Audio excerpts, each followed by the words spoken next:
اعوذ باللہ من الشیطان الرجیم بسم اللہ الرحمن الرحیم مثلہم۔ اب یہاں دو تمثیلیں آ رہی ہیں بڑی پیاری۔ پہلی تمثیل ہے کفار کے بارے میں، دوسری تمثیل ہے یہ بین بین والے لوگوں کے بارے میں۔ پہلوں کے لیے کیا تمثیل ہے؟ مثلہم کمثل الذی استوقد نارا، ان کی مثال اس شخص کی سی ہے جس نے آگ روشن کی۔ ایک نقشہ کھینچا جا رہا ہے، اندھیری شب ہے جدا اپنے قافلے سے ہے تو، تیرے لیے ہے میرا شعلہ نوا قندیل۔ اندھیری شب ہے، قافلہ بھٹک رہا ہے، کچھ لوگ بڑی ہمت کرتے ہیں، اندھیرے میں بھی ادھر ادھر سے لکڑیاں جمع کرتے ہیں اور آگ روشن کر دیتے ہیں۔ لیکن عین اس وقت جب آگ روشن ہوتی ہے کچھ لوگوں کی بینائی سلب ہو جاتی ہے۔ پہلے وہ اندھیرے میں اس لیے تھے کہ روشنی نہیں تھی، اب وہ اندھیرے کے اندھیرے میں رہ گئے کہ روشنی تو خارج میں آ گئی، اپنی اندر کی روشنی گل ہو گئی، بصارت سلب ہو گئی۔ یہ مثال ہے ان کفار کی کہ حضور کی آمد سے پہلے سب بھٹک رہے تھے، کوئی حقیقت واضح نہیں تھی، قافلہ انسانیت بھٹک رہا تھا اندھیری شب میں۔ محمد الرسول اللہ آئے، انہوں نے آگ روشن کر دی، اب راستہ کھل گیا، ہدایت واضح ہو گئی۔ لیکن کچھ ضد یا تعصب یا تکبر یا حسد کی بنیاد پر کچھ لوگوں کی اندر کی بینائی زائل ہو گئی، تو وہ تو ویسے کے ویسے بھٹک رہے ہیں جیسے پہلے اندھیرے میں تھے، ویسے اب اندھیرے میں ہیں۔ روشنی میں آنے والے تو وہ ہیں، دیکھ لو جن کا ذکر سب سے پہلے ہوا ہے۔ مثلہم کمثل الذی استوقد نارا، اس شخص کی سی ہے کہ جس نے آگ روشن کی۔ فلما اضاءت ما حولہ، جب اس آگ نے اپنے ماحول کو، گردا گرد کو روشن کر دیا، ذہب اللہ بنورہم، اللہ ان کی نور بصارت کو لے گیا، سلب کر لیا اللہ نے۔ وترکہم فی ظلمات لا یبصرون، اور چھوڑ دیا انہیں ان اندھیروں کے اندر کہ وہ کچھ نہیں دیکھتے۔ صم بکم عمی فہم لا یرجعون، اشم کہتے ہیں بہرے کو، سم جمع ہے اس کی، سمن۔ اب کمو کہتے ہیں گونگے کو، بکمن اس کی جمع ہے۔ آما کہتے ہیں اندھے کو، عمیٌ اس کی جمع ہے۔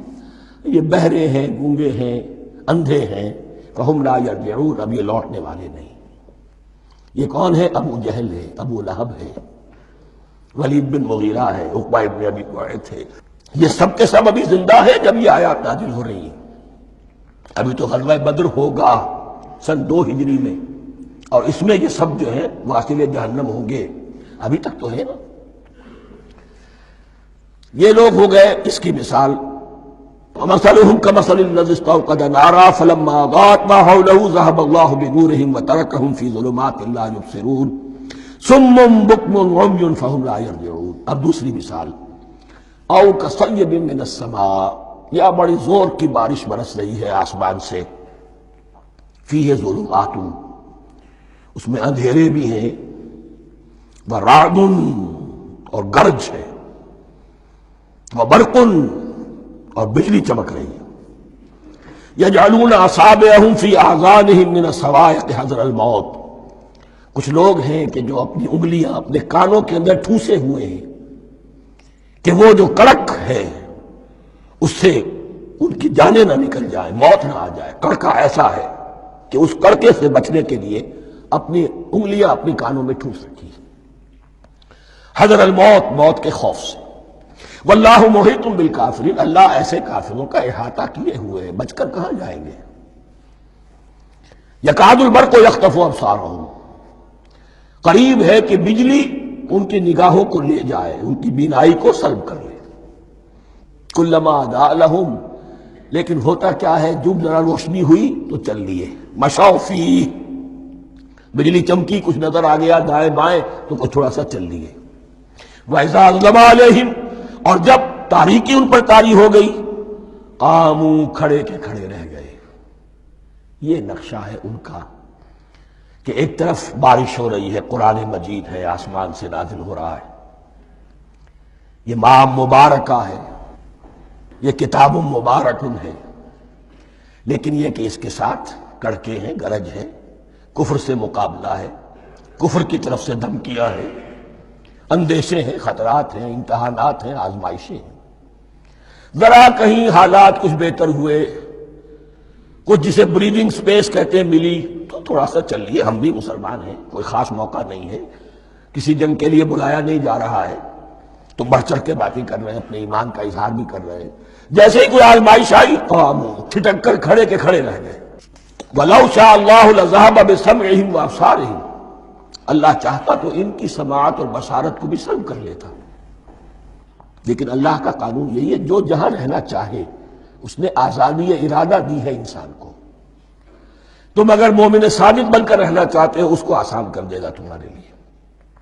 تم نے اپنے تعصب کی وجہ سے، اپنے تکبر کی وجہ سے کفر کا راستہ اختیار کیا، اللہ اسی کو کھول دے گا۔